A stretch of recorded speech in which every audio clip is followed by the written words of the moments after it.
There are many myths and misconceptions about ADD, such as it's a fad, even though it has been described for over 100 years and it's not going away.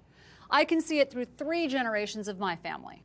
In 1987, the American Psychiatric Association voted to change the name from ADD to ADHD, which highlighted the hyperactive component. I thought it was a big mistake because clearly half the people who have ADD are never hyperactive. You'll also hear that ADD is overdiagnosed, which is probably true. But it is also underdiagnosed, especially in females, because they're usually not hyperactive, and in introverted males because they're quieter and not causing obvious problems. Plus, as the CDC has found, ADD is dramatically increasing in the population, with 20% of boys being diagnosed with it and 11% of girls. The increase is likely due to limiting PE in schools, the excessive use of video games, being exposed to environmental toxins like pesticides, and having processed food diets that promote it. There are not only 7 different types of ADD, there are many different causes. And while they may look similar, they will never respond to the same treatments. The most common cause of ADD, it is genetic. It clearly runs in families. My daughter, Caitlin, was hyperactive from before birth. Trying to hold her when she was a year old was like trying to hold a large, live, floppy fish. Her son, Liam, is eerily similar. He's completely adorable, but oh so busy, just like his mother.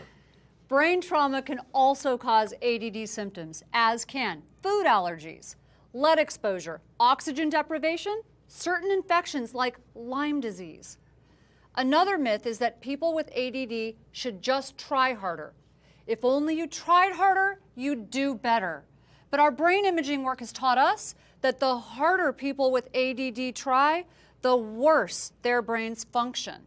Let me tell you about Gina, an ADD teenager who struggled in school and was constantly fighting with her parents. She was on the verge of giving up because no matter how hard she tried, it just wasn't working. As part of her evaluation, I ordered 2 brain SPEC studies, one at rest, one while she did a concentration task. SPEC looks at blood flow and activity. It looks at how the brain works. When Gina tried to concentrate, her brain decreased in activity, especially in the front, which meant the harder she tried, the worse it got. It was like when she put her foot on the gas pedal, her car went slower rather than faster. That is why stimulant medications tend to work. They prevent this shutdown from occurring. Clearly, ADD was not her fault.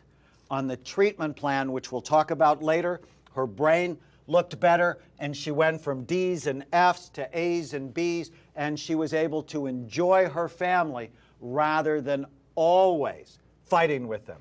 Her parents were very relieved. Another myth that many people believe, and many doctors were taught, is that everyone outgrows ADD by the time they're 12 or 13. Yet, researchers have found that clearly half of the kids who have it will continue to have symptoms into adulthood. They tend to outgrow the physical hyperactivity, but not the restlessness or issues with attention.